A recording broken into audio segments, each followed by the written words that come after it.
안녕하세요. 사연의 다리입니다. 오늘 들려드릴 이야기는 주차 갈등으로 시작해 복수를 위해 찾아온 이웃. 하지만 이야기 끝에 밝혀지는 진짜 범인은 절대 상상할 수 없는 사람이었습니다. 끝까지 들으시면 등골이 오싹해지실 겁니다. 이야기가 궁금하시다면 구독과 좋아요 부탁드립니다. 그럼 이야기 시작합니다.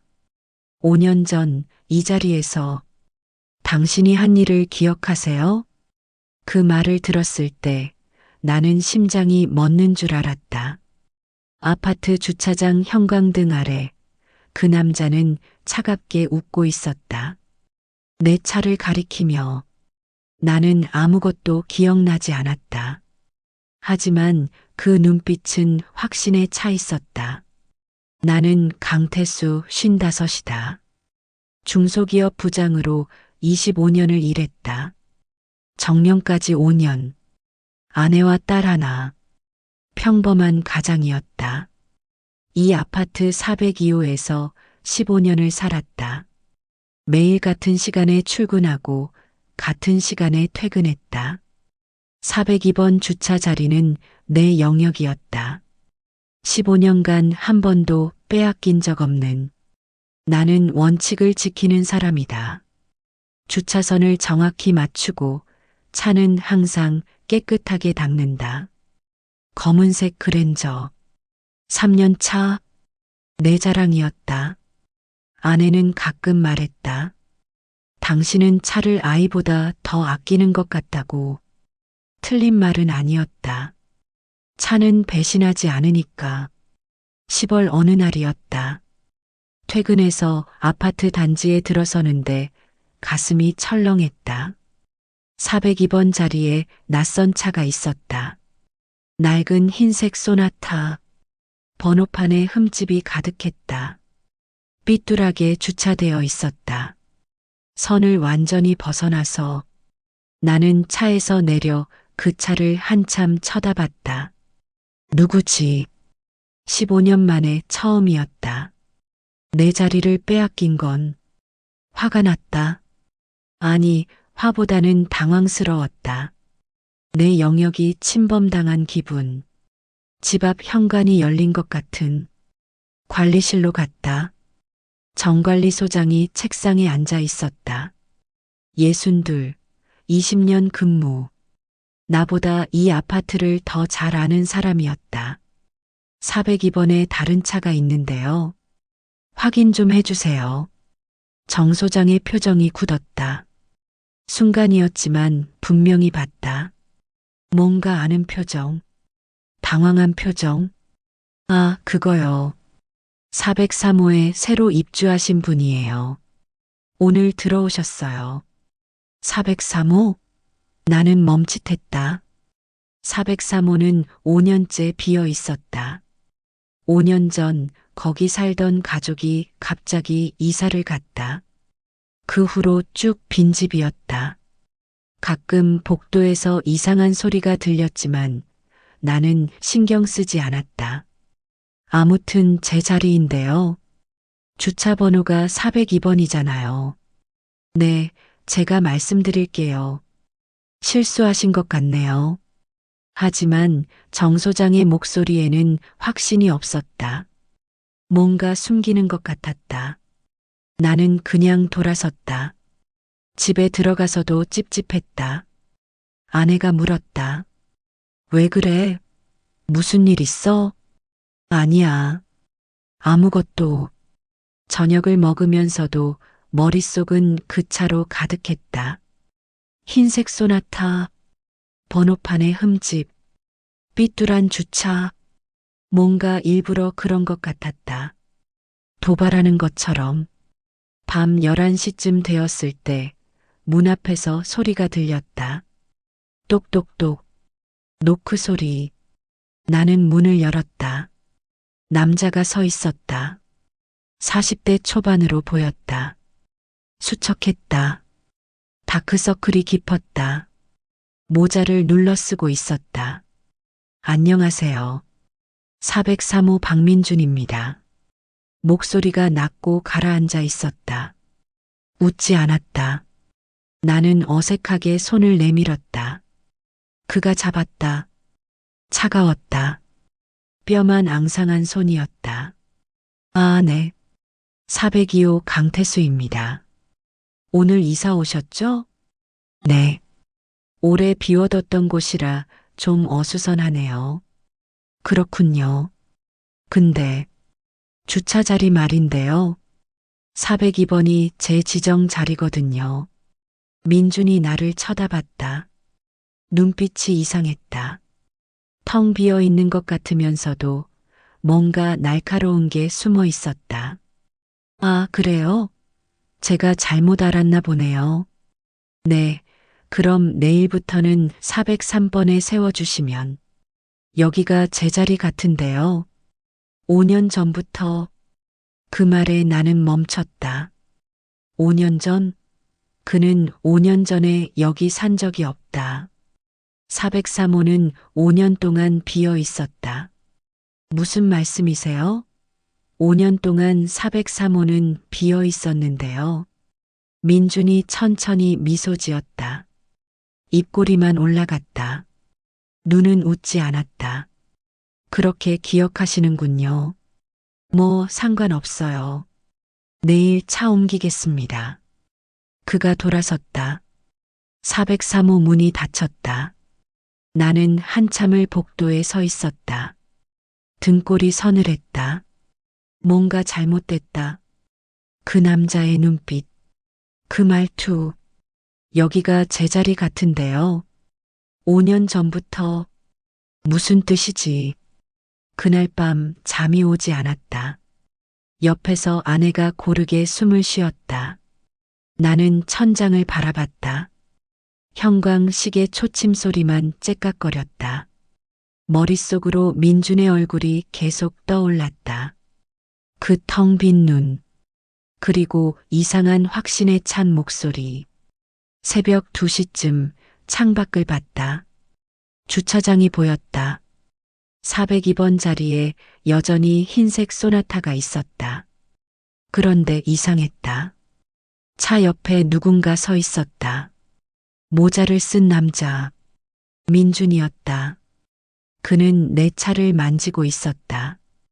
보닛을, 옆면을, 번호판을 쓰다듬듯이 마치 오래된 연인을 대하듯 소름이 돋았다. 그가 고개를 들어 내 창문을 쳐다봤다. 눈이 마주쳤다. 그는 웃었다. 그리고 천천히 손을 흔들었다. 나는 커튼을 확 닫았다. 심장이 미친 듯이 뛰었다. 뭔가 시작되고 있었다. 뭔가 끔찍한 것이. 아침에 일어났을 때 온몸이 땀에 젖어 있었다. 악몽을 꾼 것 같았지만 기억나지 않았다. 다만 누군가 나를 계속 쳐다보는 꿈이었던 것 같았다. 어둠 속에서 웃으며 창문으로 다가갔다. 주차장을 내려다봤다. 402번 자리에 여전히 흰색 소나타가 있었다. 민주는 보이지 않았다. 나는 옷을 주섬주섬 입고 밖으로 나갔다. 아내가 물었다. 어디가? 담배 좀. 당신 담배 끊은 지 3년 됐잖아. 대답하지 않고 문을 나섰다. 사실 담배는 핑계였다. 내 차를 확인하고 싶었다. 어젯밤 민준이 만진 그 차를. 엘리베이터를 타고 내려갔다. 주차장으로 향했다. 아침 햇살이 비스듬히 들어왔지만 어둑했다. 내 차가 보였다. 402번 옆 403번 자리에 세워져 있었다. 가까이 다가갔다. 숨이 멎었다. 보닛에 손자국이 있었다. 여러 개. 마치 누군가 손바닥으로 꾹꾹 눌러댄 것처럼. 그런데 이상했다. 손자국이 너무 많았다. 10개, 20개. 보닛 전체를 뒤덮다시피 했다. 나는 손을 뻗어 만져봤다. 끈적했다. 뭔가 묻어나왔다. 손가락을 들어 올렸다. 붉었다. 핏자국 같았다. 아니, 페인트일 수도. 하지만 냄새가 이상했다. 철 냄새 같기도 하고. 뒤에서 목소리가 들렸다. 보셨군요. 돌아봤다. 민준이 서 있었다. 언제부터 있었는지 모르겠다. 소리도 안 났다. 그는 여전히 모자를 눌러 쓰고 있었다. 얼굴 반이 그림자에 가려져 있었다. 뭐예요, 이게? 목소리가 떨렸다. 민준이 천천히 다가왔다. 내 차를 쓰다듬었다. 사랑스럽게. 소름이 돋았다. 추억이죠. 5년 전 추억. 나는 한 발 뒤로 물러났다. 가슴이 두근거렸다. 무슨 소리예요? 5년 전에 뭐가 있었는데요? 민준이 나를 봤다. 눈빛이 공허했다. 살아있는 사람의 눈이 아니었다. 정말 기억 안 나세요? 2019년 10월 15일. 밤 11시. 여기 아파트 앞 횡단보도. 나는 입이 바싹 말랐다. 2019년 10월 15일. 그날. 뭐가 있었지? 5년 전. 기억이 흐릿했다. 아니, 기억하고 싶지 않았다. 전 아무것도 모르겠는데요. 그리고 제 차에 왜 이런 짓을 한 거예요? 민준이 웃었다. 처음으로 소리내어 웃었다. 하지만 즐거운 웃음이 아니었다. 차가운 웃음이었다. 짓이라니. 이건 표시예요. 당신이 잊어버렸어도 차는 기억하거든요.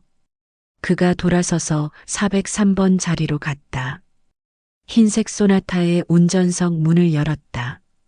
안을 가리켰다. 보시겠어요? 제 차도 기억하고 있어요.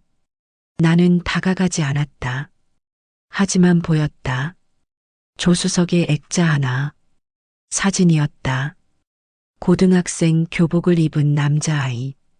웃고 있었다. 민준이 액자를 들어 올렸다. 제 아들이에요. 17살이었죠. 이제는 22이었을 나이지만. 이제는 무슨 뜻이지? 나는 입을 열려다 말았다. 민준의 손이 떨리고 있었다. 액자를 꽉 쥐고 있었다. 그날 밤 횡단보도에서 학원 끝나고 오던 길이었어요. 검은색 그랜저 한 대가 멈추지 않았죠. 그대로. 나는 뒤로 물러났다. 심장이 터질 것 같았다. 그날 밤, 5년 전 그날 밤, 회식이 있었다. 술을 마셨다. 많이. 대리기사를 불러야 했지만, 그냥 탔다. 집이 가까웠으니까, 운전하면서 졸았다. 그리고 쿵 하는 소리. 뭔가 부딪힌 것 같았지만 멈추지 않았다. 백미러로 봤을 때 아무것도 없었다. 그렇게 믿었다. 저는 아니에요. 제가 아니라고요. 민준이 고개를 가로저었다. 번호판 뒷자리 2847. 검은색 그랜저. 다 기억해요. 5년 동안 찾았어요. 전국을. 나는 숨을 쉴 수가 없었다. 번호판 2847. 내 차 번호였다. 아니야. 착각이야. 그날 밤 나는 아무도 치지 않았어. 집에 무사히 왔어. 아무 일도 없었어. 당신, 미친 거 아니에요? 증거라도 있어요? 민준이 주머니에서 뭔가를 꺼냈다. 사진이었다. 흐릿한 CCTV 사진. 검은 차 한 대. 번호판이 희미하게 보였다. 2847. 그리고 횡단보도에 쓰러진 작은 그림자. 이게 증거예요. 나는 사진을 낚아챘다.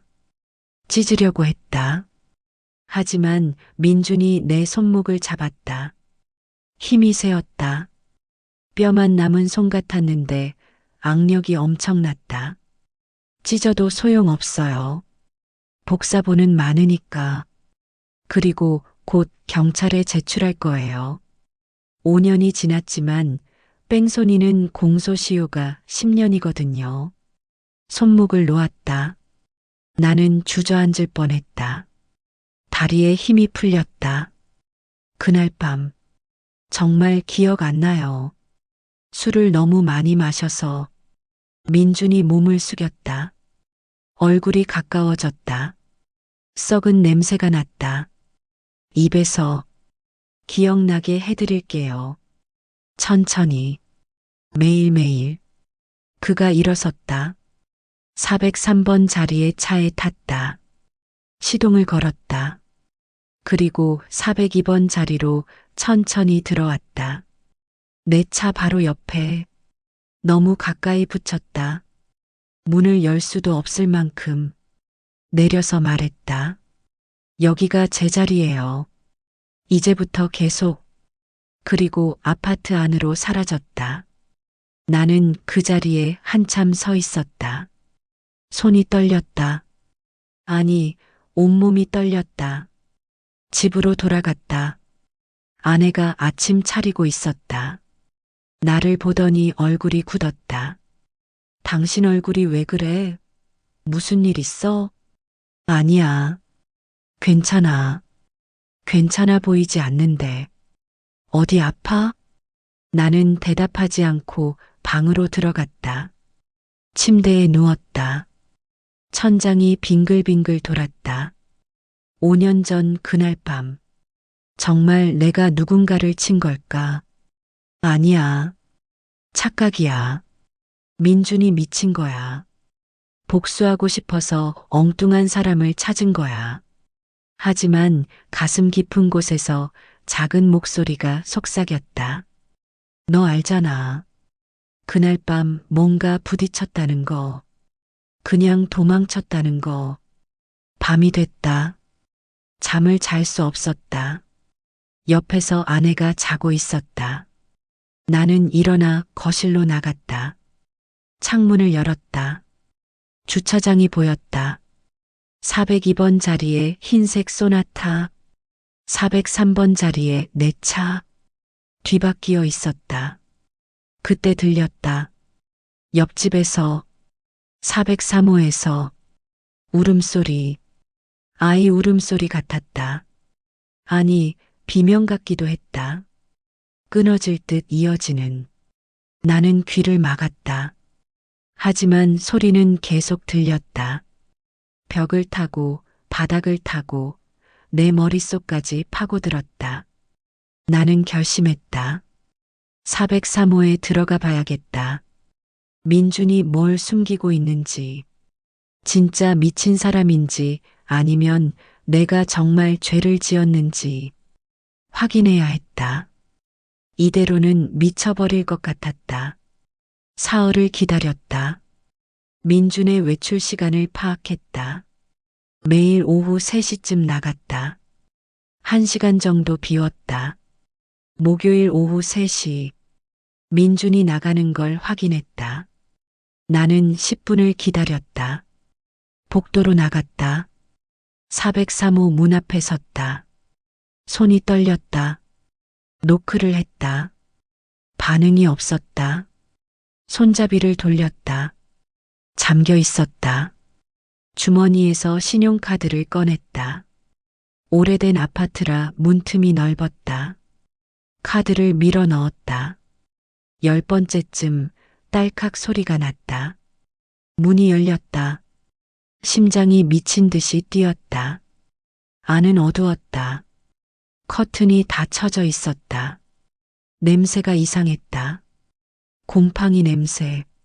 아니, 뭔가 썩은 냄새. 현관에 신발이 2켤레. 민준 것과 작은 운동화. 아이 신발이었다. 새 것 같았는데 먼지 하나 없이 깨끗했다. 옆에 학원 가방이 놓여 있었다. 5년 전 가방처럼 보였다. 거실로 들어갔다. 가구가 거의 없었다. 텔레비전 화면에 사진들이 빼곡했다. 고등학생 교복 입은 남자아이. 수십 장이 붙어 있었다. 벽에도 사진들이 1000장까지 닿았다. 수백 장, 빨간 펜으로 날짜와 메모. 이날 준호가 웃었다. 이날 100점 맞았다. 준호. 아이 이름인가 보다. 안쪽 방으로 갔다. 문을 열었다. 숨이 멎었다. 아이 방이었다. 5년 전 그대로 보존되어 있었다. 책상, 침대, 교복. 먼지 하나 없었다. 침대 위에 교복이 개켜져 있었다. 책상 위엔 펼쳐진 공책. 숙제하다 만 것 같았다. 마지막 글씨가 흐트러져 있었다. 책장엔 상장들이 가득했다. 모범상, 개근상, 모두 박준호라는 이름. 가족 사진도 있었다. 민준과 여자, 그리고 준호. 셋이 웃고 있었다. 액자가 금이 가 있었다. 옷장 서랍을 열었다. 가득한 편지들. 나는 하나를 꺼내 읽었다. 준호야, 그 사람을 찾았어. 검은색 그랜저. 번호판 2847. 이제 곧 내 원수를 갚을 거야. 손이 떨렸다. 다른 편지를 펼쳤다. 준호야, 403호로 이사 왔어. 402번 자리가 보이는 곳. 내가 쓰러졌던 자리. 매일 볼 거야. 가슴이 무너졌다. 이 남자는 슬픔에 미친 거였다. 5년 동안 아들을 잃은 슬픔에. 거실로 돌아왔다. 테이블 위에 서류들이 있었다. 경찰 조서 사본. 2019년 10월 15일 밤 11시 3분. 횡단보도 사고. 피해자 박준호, 17세. 가해 차량 도주. CCTV 화질 불량. 번호판 일부만 확인. 끝자리 2847. 다음 페이지. 차량 조회 기록. 전국 검은색 그랜저 중 끝번호 2847인 차량 목록. 12대. 그중 하나의 형광펜 표시. 강태수? 내 이름이었다. 다음 페이지엔 내 사진들. 몰래 찍은 것들. 5년 동안 나를 지켜본 거였다. 뒤에서 목소리가 들렸다. 찾으셨나 보네요. 온몸이 얼어붙었다. 천천히 돌아봤다. 민준이 문 앞에 서 있었다. 언제 들어온 거지? 그는 차갑게 웃고 있었다. 불법 침입이네요. 경찰 불러야 하나요? 나는 입이 떨어지지 않았다. 민준이 다가왔다. 테이블 위 서류를 집어들었다. 다 보셨죠? 5년간 모은 증거들. 저는 정말 기억이 안 나요. 민준이 주머니에서 USB를 꺼냈다. 복원한 영상이에요. 얼굴도 나와요. 운전석에 앉은 사람. 당신 같은데요? 내일 경찰서에 제출할 겁니다. 민준이 몸을 숙였다. 얼굴이 가까워졌다. 눈이 충혈되어 있었다. 준호가 죽던 날 학원에서 전화했어요. 치킨 먹고 싶다고. 제가 늦는다고 했죠. 혼자 오라고. 그게 마지막이었어요. 목소리가 떨렸다. 눈물이 흘렀다. 나는 아무 말도 할 수 없었다. 그런데 이상한 게 있었다. 테이블 위 서류를 다시 봤다. 차량 번호. 내 차 번호판은 47러 2847. 그런데 서류에는 37러 2847이라고 적혀 있었다. 잠깐. 앞자리가 다르다.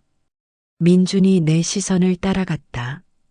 그리고 재빨리 서류를 뺏었다. 표정이 굳었다. 나가세요. 이제. 목소리가 급해졌다. 뭔가 숨기는 게 있었다.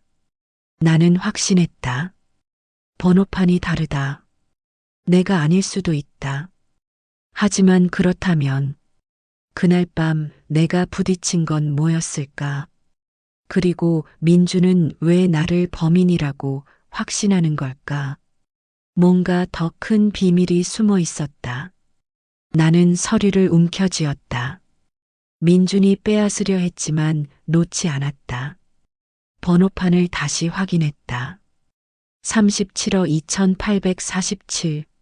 내 차는 47호 2847. 틀렸다. 완전히 틀렸다.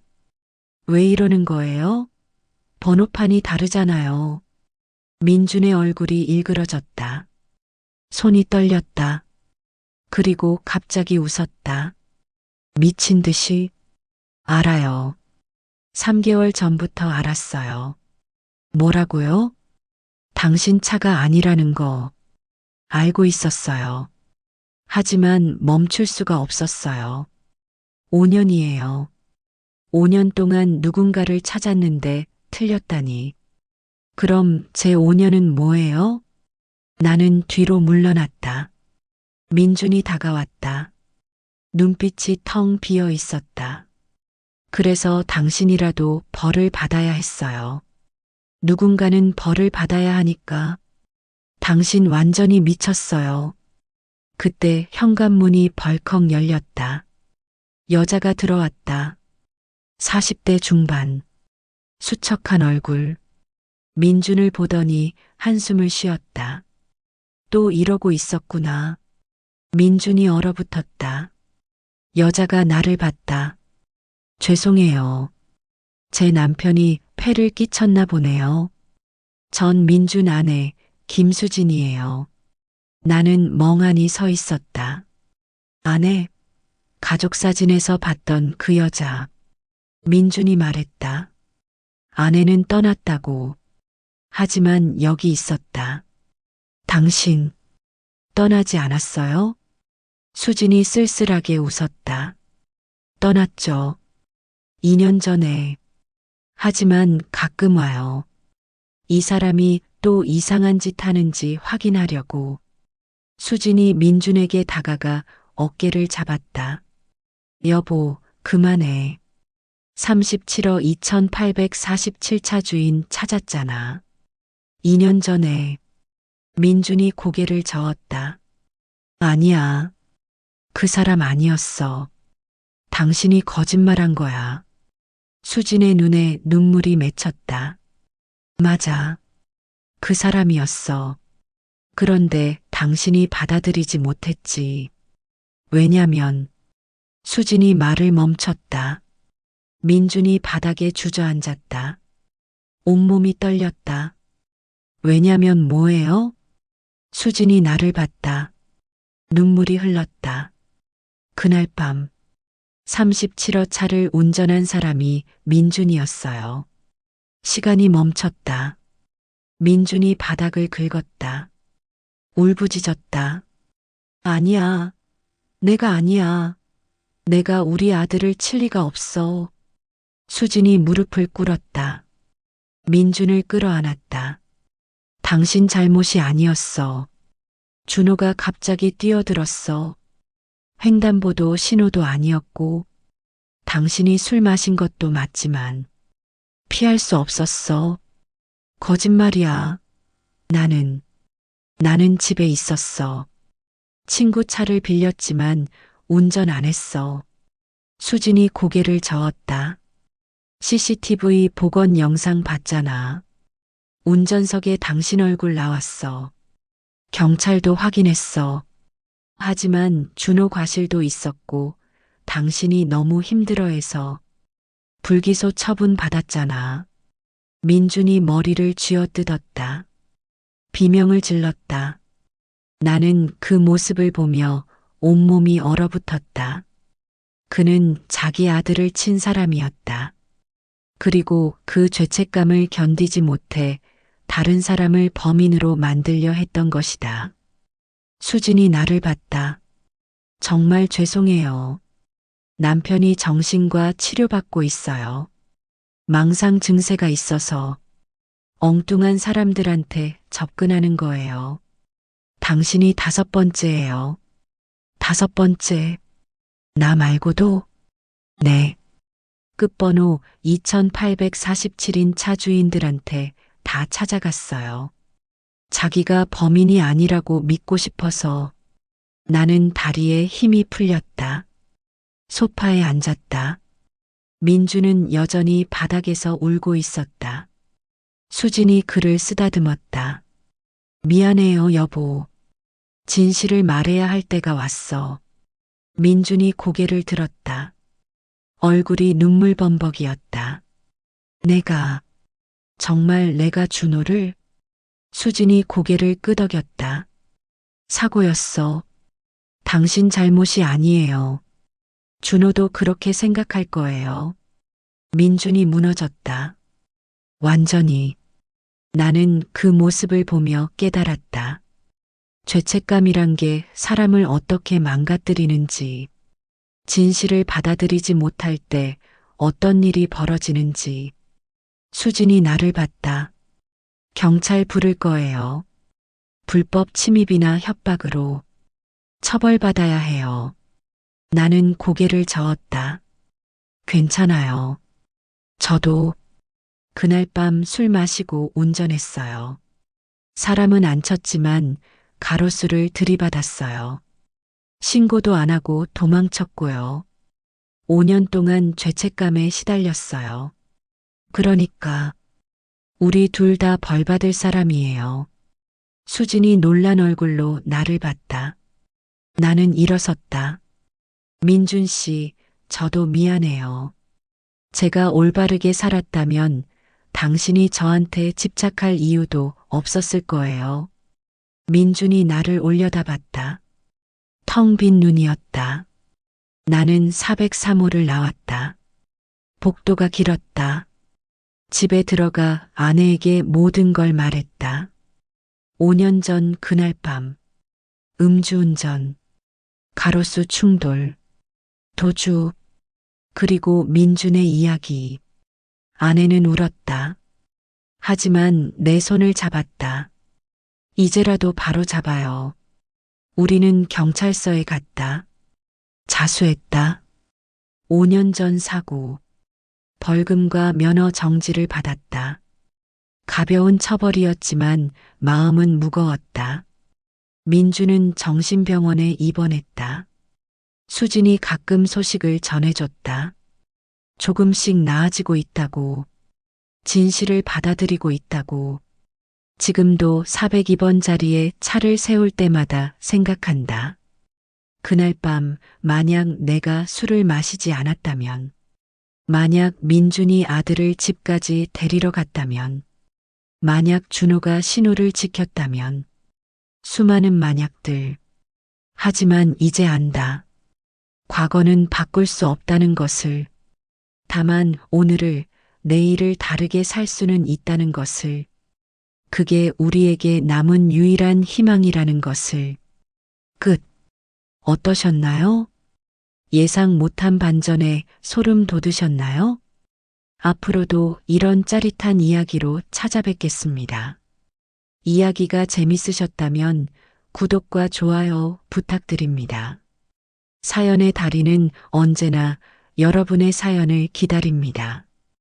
비슷한 경험이 있으셨다면 댓글로 이야기를 남겨주세요. 감사합니다.